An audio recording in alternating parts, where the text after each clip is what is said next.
안녕하세요. 기업 AI 활용 사례 조사를 발표하게 된 박진영이라고 합니다. 먼저 AI와 머신러닝 관련 AWS 서비스와 관련 개념들을 살펴보고 삼성전자, 당근페이, 카카오페이의 사례를 설명드린 다음에 마무리하도록 하겠습니다. 그리고 해당 내용을 준비하게 된 이유는 제가 이제 면접 준비도 해보면서 이제 기업이 이제 실무적으로 어떻게 기술을 사용하고 있는지를 공부하고 이해하는 게 필요하겠다는 생각이 들더라고요. 그래서 여러분들께도 도움이 될 것 같아서 공유 드리려고 합니다. 먼저 서비스 및 개념입니다. 여러분들 많이 익숙하신 베드락과 세이지 메이커인데요. 베드락의 경우에는 이제 단일 API를 통해서 고성능 파운데이션 모델을 제공합니다. 세이지 메이커는 이제 머신러닝 플랫폼으로서 이제 전반적인 워크플로우를 통합된 환경에서 수행할 수 있게 돕습니다. 그리고는 이제 널리지 베이스인데요. AI 시스템에서 필요한 전문 지식과 규칙이 저장된 데이터베이스입니다.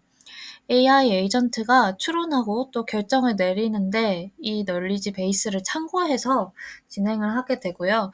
보통은 이제 아마존 S3나 아니면 오픈서치 서비스를 사용해서 구현을 하게 됩니다. 다음은 레그입니다. 레그 시스템 같은 경우에는 많이들 언급되기도 하고 또 실제로 구현도 해보셨을 거라고 생각이 들어요. 일반적인 LLM은 이제 사전 학습된 데이터 기반으로 작동하기 때문에 보다 최신 정보와 이제 세부 내용에 대한 질문들의 정확도를 높이기 위해서 이제 정보 검색 기능을 추가한 시스템이라고 이해해 주시면 됩니다. 그래서 베드락에서는 널리지 베이스를 통해서 이 레그 알고리즘을 지원을 하고요. 이제 모델이 외부 데이터 소스에 접근하여 답변을 생성하게끔 해줍니다. 그리고 이 레그를 조금 더 신뢰도가 높게끔 이제 개선할 수 있는 게 그 장기 기억과 단기 기억을 구분해서 이제 구현을 하는 것이 있고요. 또 계층적 데이터베이스 구조로 다중 추상화 레벨에서 검색 효율과 또 정보 품질을 극대화할 수 있는 체계가 마련되어 있습니다. 그 다음에는 저희가 아까 봤었던 레그 알고리즘이 나이브 레그라고 생각해 주시면 되고, 이후에는 또 이제 AI 할루시네이션 문제가 있기 때문에 이를 조금 더 계속 개선하려는 움직임들이 있었어요.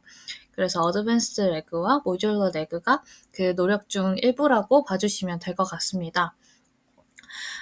특징적인 부분은 이제 레그와는 달리 어드밴스드 레그는 단순히 검색만이 아니라 사전 검색 그리고 사후 검색이 있다는 점이 특징적이고요. 그리고 모듈러 레그는 이제 그 레그 시스템 자체를 모듈화해서 좀 더 확장 가능하게 구조를 구현했다고 이해해 주시면 되겠습니다. 다음은 에이전틱 AI입니다. 에이전트 투 에이전트라는 개념을 알고 계실 수도 있을 것 같은데요. 이제 AI 에이전트들 간의 상호작용으로 태스크를 처리하는 알고리즘이라고 이해해 주시면 되는데, 여기에서 조금 더 발전해서 인간의 개입 없이 이제 스스로 목표를 설정하고 문제를 인식해서 적절한 도구를 활용해 자율적으로 실행되는 AI 시스템입니다. 그래서 스스로 판단하고 행동하는 AI라고 이해해 주시면 되고, 이제 왼쪽에는 에이전틱 AI가 어떤 식으로 구조가 갖춰져 있는지를 간단하게 이해하실 수 있고, 또 오른쪽은 에이전틱 AI를 세 가지 유형으로 나눈 도식화입니다. 그래서 태스크 에이전트, 서비스 에이전트, 프로세스 에이전트가 있는데, 저희가 살펴보게 될 사례들은 프로세스 에이전트가 좀 많습니다. 그래서 그 부분을 조금 참고하셔서 이제 들어보시면 될 것 같아요. 먼저 삼성전자 사례 분석입니다. 삼성전자는 2009년부터 갤럭시 시리즈와 함께 AWS를 활용하다 보니 매년 10% 이상의 AWS 비용 및 사용량이 증가했다고 합니다. 특히 작년에는 갤럭시 AI가 발표되면서 GPU 사용량이 폭증하는 그런 환경에 놓여 있었는데요. 그래서 이런 이제 좌측에 있는 세 가지 문제점들을 고려해서 컨트롤 타워를 통한 클라우드 비용 관리 체계를 구축하고 또 비용 대시보드를 구축해서 비용 현황을 이제 좀 더 가시성 있게 하고자 노력을 했고요. 또 유닛 단위로 비용을 관리하는 방식으로 해당 문제에 접근했다고 합니다. 먼저 MX 사업부 클라우드 비용 최적화 TF팀입니다. 각 부서 전문가로 구성되어서 비즈니스 관점에서 해당 문제를 합의해 나가고자 노력했다고 하네요. 그 오른쪽에 있는 플랜, 런, 씨, 세이브는 이제 구체적인 플랜이라고 합니다. 그래서 어떤 식으로 이제 TF팀을 운영해 나갔는지 조금 전략적인 부분들이 정리되어 있다고 이해해 주시면 되고 참고만 해 주시면 될 것 같습니다. 다음은 비용 대시보드 및 KPI 관리입니다. 이제 대시보드 같은 경우에는 3가지 목적을 달성하고자 구현을 했다고 하는데요. 이제 첫 번째로는 빠르게 비용 효율 방안에 도출할 수 있게끔 돕는 그런 목적이 있었고, 두 번째는 KPI를 지정하고 그 KPI의 프로그레스를 확인할 수 있어야 한다. 세 번째는 이를 통해서 인사이트를 도출할 수 있어야 한다라고 합니다. 여기서 BI 툴은 AWS의 퀵사이트를 사용해서 구현했다고 합니다. 세 번째로는 유닛 단위로 이제 비용을 효율화하고자 하는 부분이었습니다. 과제의 유닛 코스트를 정의하고 이제 이 비용 효율화 정책들을 이제 6가지를 지정을 한 다음에 이걸 단계별로 진행해 나가면서 실현 가능성을 검증했다고 하는데요. 이를 통해서 연간 10.4%의 비용을 줄였다고 합니다. 그리고 여기 오른쪽에 그래프 보시면 이제 총 비용이랑 유닛 코스트가 있잖아요. 총 비용이 증가함에도 이제 유닛 코스트가 우하향하는 것이 이제 서비스 활성화로 사용자 및 트랜잭션이 증가하고 또 단위당 유닛 코스트가 감소한다라는 뜻을 의미해서 가장 이상적인 형태라고 합니다. 그래서 그 초록 색깔로 연하게 동그라미 표시한 부분이 그런 이상적인 형태에 가까워질 수 있다라고 이야기하더라고요. 그리고 아까 전에 GPU 문제가 언급되었었잖아요. 그래서 이와 관련돼서도 모니터링 및 이상 탐지를 구현했다고 합니다. 이제 AWS의 Cost and Usage Reports가 있는데 줄여서 CUR이라고 할게요.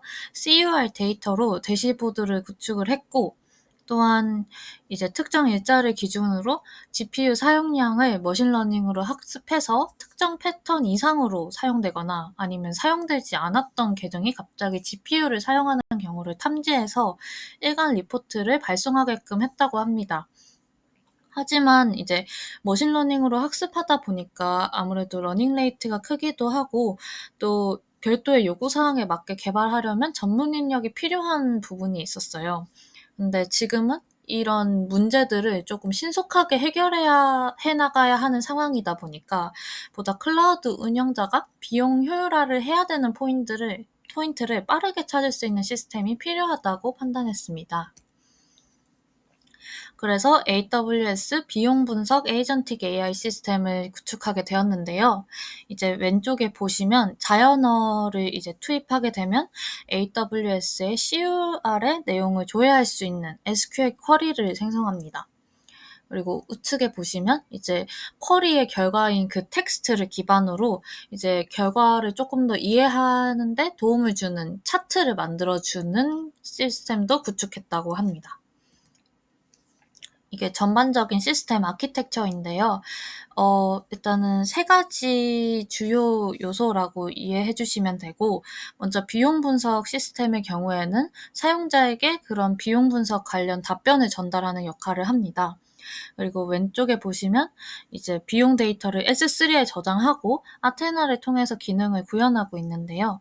여기서 아테나는 SQL 쿼리를 실행해서 S3에 저장된 데이터를 분석하는 서비스라고 합니다.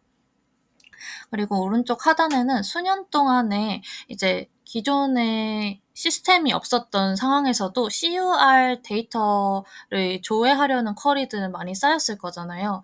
그래서 그 내용들을 참고해서 쿼리를 생성해 나가는 레그 시스템을 구축했다고 합니다. 해당 시스템을 통해서 이제 이미지를 보시면 데모와 함께 이제 그래프 차트를 확인하실 수 있는데요. 불필요한 비용을 제거하면서도 혁신적인 기술을 도입하려는 모습을 확인하실 수 있습니다.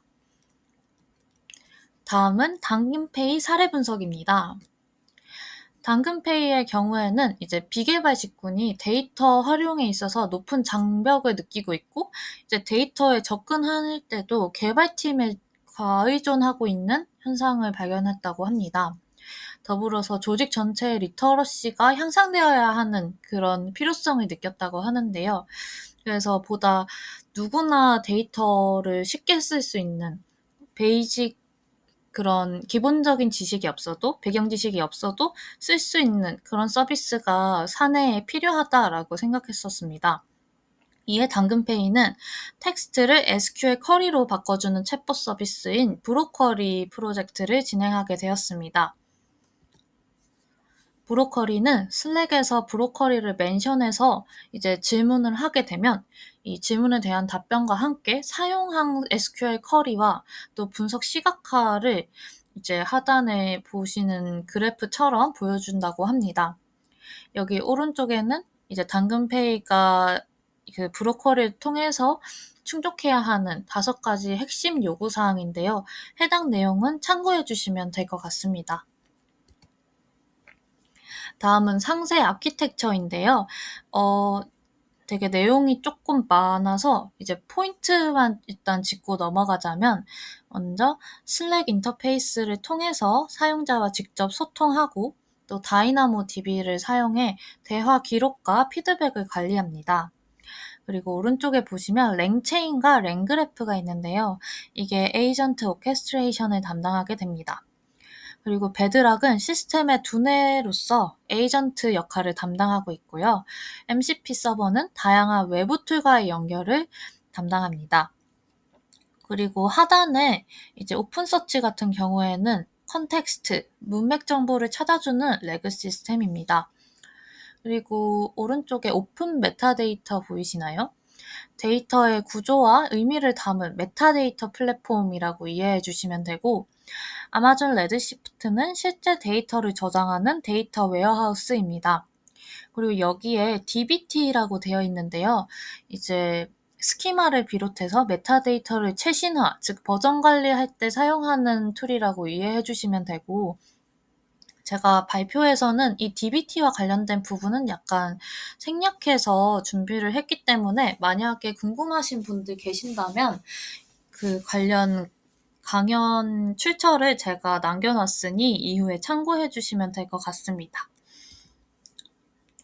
먼저 동작 방식입니다. 슬랙을 통해서 사용자의 접근성을 높이면서도 이제 오른쪽에 베드락과 랭체인, 랭그래프를 통해서 이제 에이전트가 모든 과정을 지휘하게 됩니다. 사용자 질문을 받으면 어떤 정보가 필요하고 어떤 단계를 거쳐야 하는지 판단을 한 다음에 에이전트가 그 사용자의 질문으로부터 의도를 파악하고 SQL을 생성합니다. 그 다음엔 MCP 서버입니다. 일단 정확한 답변을 위해선 다양한 정보를 포함한 문맥 정보가 필요하다고 당근페이는 생각했습니다. 그래서 특정 정보를 담는 저장소라기보다는 이제 내부 업무 도구와 외부 시스템이 이제 표준화된 프로토콜을 통해서 효율적으로 연동할 수 있게 하는 그런 허브라고 생각했습니다. 그리고 빅쿼리가 데이터 분석 도구를 넘어서 여러 시스템과 유기적으로 협력해 복잡한 질의응답에 가능하게끔 구현을 했고요. 또 업무 자동화가 가능한 에이전틱 AI로의 발전 기반을 만들었다고 이야기합니다. 그리고 우측에는 메타데이터 스토어가 있는데요.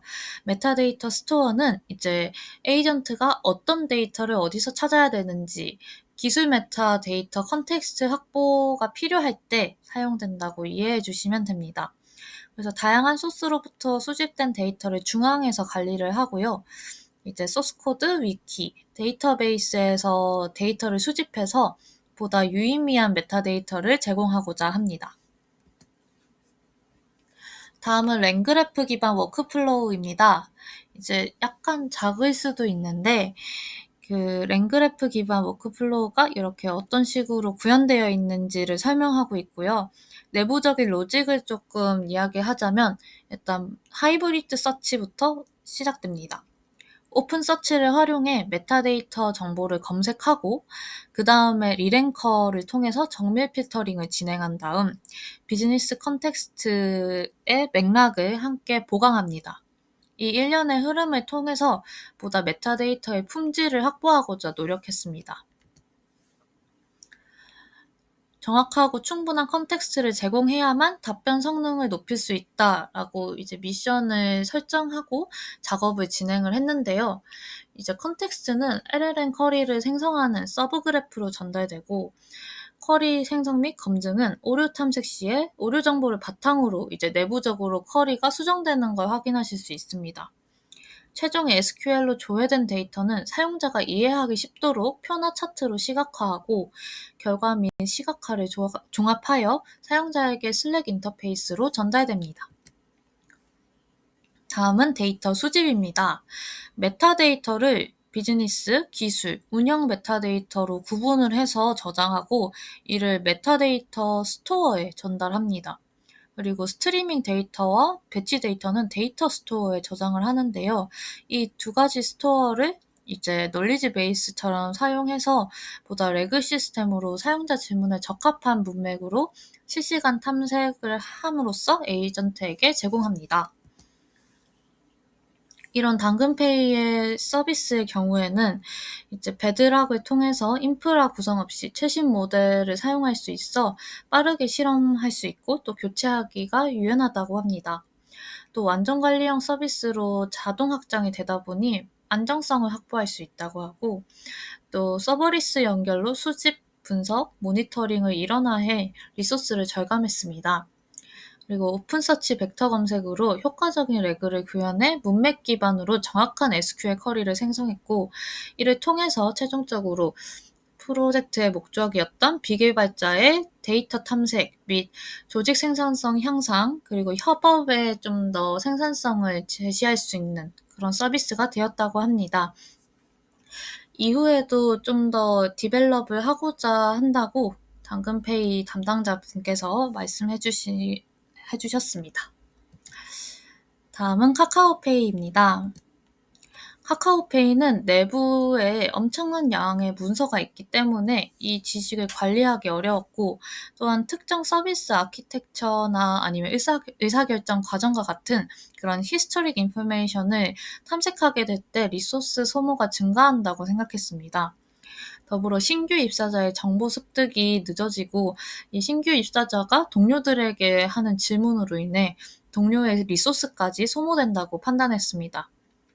이에 핵심 페르소나를 신규 입사자로 설정해서 높은 진입 장벽을 완화하기 위한 플랫폼을 구축하고자 했습니다. 이게 바로 춘실이 프로젝트입니다.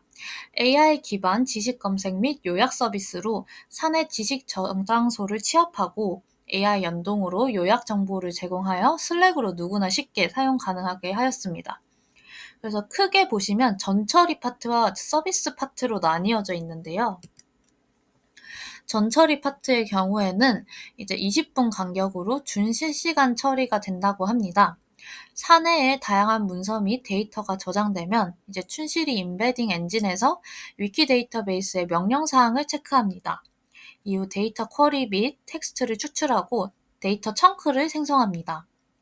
생성된 데이터를 베드락 타이탄 텍스트 임베딩 모델로 벡터화합니다. 이후 벡터화된 데이터를 내부 데이터베이스에 저장하고 데이터를 S3에 백업합니다. 이때 암호화를 KMS로 처리하게 됩니다. 다음은 서비스인데요. 서비스의 경우에는 사용자가 슬랙봇을 통해서 춘실이 API를 호출하면 베드락 타이탄 텍스트 임베딩 모델로 질문을 임베딩합니다. 벡터DB에서 유사도를 검색한 다음 유사도 검색 결과와 프롬프트를 결합하여 베드락 클로드에 질문을 전달합니다. 이러면 웹 기반으로 사용자에게 답변이 전달되게 됩니다. 더불어서 이제 베드락 가드레일스로 주민등록번호와 같은 개인정보를 마스킹하고, 또한 API에서 정규식 패턴 기반으로 민간 정보를 만약에 전달하게 되면 알림을 발송하게끔 구현했습니다. 이를 통해서 슬랙을 통해 질문하면 프로젝트 아키텍처나 아까 말씀드렸던 히스토리를 요약된 정보로 확인할 수 있게끔 구현했습니다. 또한 하단에 관련 문서를 보실 수 있듯이 원천 데이터까지 참고할 수 있게끔 구현했습니다. 이는 이제 사내에서 좀 더 확장되어서 사내 협업 툴과 연동되거나 아니면 프로젝트 관리 시스템인 지라와 연동해서 보다 이제 그러니까 일주일 단위로 업무가 어떻게 진행되고 있는지를 좀 더 요약된 상태로 확인할 수 있게 돕습니다. 그리고 GitHub에 있는 PR 코멘트 데이터를 기반으로 코드 리뷰를 구체적으로 제시해 줍니다. 또한 에러 메시지가 만약에 발생하게 되면 1차적으로 춘실이가 분석해 주게 됩니다. 그 외에 또 기타 요약 기능을 담당하고 있고, 현재는 캘린더 서비스의 MCP와 연결되어서 미팅 내용을 요약하거나 예약하는 기능을 구현했다고 합니다. 해당 서비스의 경우에는 MCP 활용을 통해서 보다 발전하려고 하는 모습을 보이는데요. 일단 MCP가 뭔지 간단하게 말씀드리자면 이제 모델 컨텍스트 프로토콜이라고 AI 모델이 외부 도구와 연결 상호작용을 하는 방식을 표준화하는 프로토콜입니다. 그래서 외부 오픈소스를 조회할 수 있고 다른 생산형 툴과의 통합성이 증가합니다. 여기 아래 아키텍처 보시면 이제 춘실이 레그 쿼리 API는 최초 실행과 동시에 MCP 서버로부터 기능 리스트를 조회해서 받아옵니다. 그러면 슬랙을 통해 사용자가 질문하게 되면 MCP 서버의 기능 정보와 함께 LLM에 전달됩니다. 그래서 예를 들면 카카오페이 증권의 K8S 아키텍처가 어떻게 되어 있냐고 물어본다면 여기에 참고 사항이 더 붙어서 이 질문의 답변을 위키 검색을 활용할 수 있어 라고 이야기합니다. LLM은 사용할 도구를 선택해서 춘실이 API로 반환을 하게 되고, 춘실이 API는 MCP 서버에 질문을 전달해서 서버 검색으로 답변을 받습니다. 이후 MCP 서버와 LLM 기반의 답변을 결합해서 슬랙으로 전달하게 됩니다. 해당 부분의 발전 방향의 경우에는 일단 전사적 관점으로 보다 업무를 효율화하려는 것을 볼 수 있습니다. 예를 들어서 회의록을 관리하는 부분도 있고, 또 액션 아이템을 실제 전략으로 할당하는 부분도 담당하게 하고자 합니다.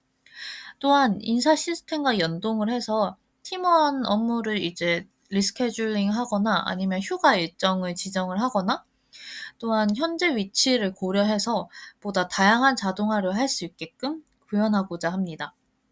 그 외에도 컨테이너 운영이나 인스턴스 관리, 그리고 플랫폼과 MCP 및 AI와의 연계성을 통해서 보다 생산성 측면에서의 효율화, 그리고 고객 만족도를 보다 높이기 위해서 노력하고 있음을 확인할 수 있었습니다. 마무리 단계인데요. 일단 총합적으로 봤을 때 레그 알고리즘과 또 메타데이터 고도화, 데이터베이스 계층화, 모니터링 고도화, 또 평가 체계 구축을 시도하는 부분들이 좀 공통적으로 많이 보였어요. 특히 AWS 관련 영상들을 찾아보시면 더 그런 부분들을 많이 느끼셨을 텐데, 이게 전부 다 제가 생각했을 때는 AI 할루시네이션 문제와 관련이 깊다라고 생각했습니다. 이제 AI 할루시네이션이 만약에 사업 환경에서 문제가 된다면 이게 수익과도 굉장히 밀접한 연관이 있게 되고 굉장히 큰 치명타가 될 수 있기 때문에 이 부분의 리스크를 관리하고자 노력하는 모습을 볼 수 있었습니다. 더불어 에이전틱 AI를 비롯해서 자동화 기술로 적용 가능한 현장의 업무가 무엇인지 고민해 볼 수 있는 기회가 될 수 있다고 생각했는데요. 지금 아무리 막 AWS 서비스에 대해서 이제 사람들이 DB 이원화를 해야 된다 이런 식으로 얘기를 하지만 그럼에도 불구하고 사스 서비스가 보편화되고 있는 흐름이라고 생각합니다. 이에 클라우드 기술에 대한 이해도도 중요하다고 생각이 들었고요. 또한 클라우드 서비스와 인적 자원과 같이 보다 기업 입장에서 비용 관리를 보다 효율화하고자 굉장히 노력하고 있다는 걸 확인할 수 있었습니다. 그리고 마지막으로는 MCP 서버와 같은 생산성 도구에 대한 실험을 보다 적극적으로 하는 게 어필이 될 수 있겠다라는 생각이 들었습니다. 제가 취업 준비를 하면서 이런 사례들을 참고했을 때 굉장히 도움이 많이 됐었던 것 같아서 아래 네 가지는 이제 자소서나 아니면 면접 단계에서 어떤 식으로 적용하면 좋을까 하는 생각으로 조금 정리를 해봤는데요. 먼저 현황 파악입니다. 현 부서에서 어떤 사업을 진행했는지, 지원하려는 직무의 업무는 무엇인지 구체적으로 파악해야 된다고 생각하는데, 이 과정에서 이제 기업들의 이제 지원하려는 회사가 아니더라도 이제 경쟁사라든가 좀 비슷한 필드에 있는 회사들이 어떤 식으로 활용하고 있는지를 깊게 고민하고 간다면 굉장히 도움이 되겠다는 생각이 들었고요. 또 실패 사례 탐구입니다. 사실 이제 새로운 인력을 뽑게 되면 기존에 있는 문제를 어떤 식으로 해결하는 데 기여할 수 있는지를 그래도 어필을 해야 되잖아요. 그때 좀 더 실패 사례나 그리고 현재 상황에서 이제 맞닥뜨리고 있는 문제가 무엇인지를 좀 조사를 하고 통합된 환경에서 저희가 제시를 할 수 있어야 된다고 생각합니다. 또한 PR 포인트인데요. 아까 말했었던 거와 좀 비슷한 결이긴 한데 사내 효율성 및 고객을 위해서 AI가 도입되는 시점이라고 생각하는데 진행 사업 측면에서 이제 자기 역량의 어떤 부분이 어필될 수 있는지 이제 여러 가지 경험이 있지만 그 중에서도 어떤 경험을 이야기해야 하는지를 좀 정리할 필요가 있다고 생각했고 마지막으로는 이제 비즈니스 로직을 이해하는 것입니다. 특정 도메인의 지식이 이제 어떻게 기술적 프로세스에 녹아드는지를 탐구해야 한다고 생각했습니다. 다음은 참고 자료인데요. 이제 사례 같은 경우에는 AWS 서밋이 이제 약 2달 전에 진행되었습니다. 그래서 해당 자료들 찾고 싶으시면 그 관련된 영상들 조회해서 보셔도 될 것 같습니다. 감사합니다.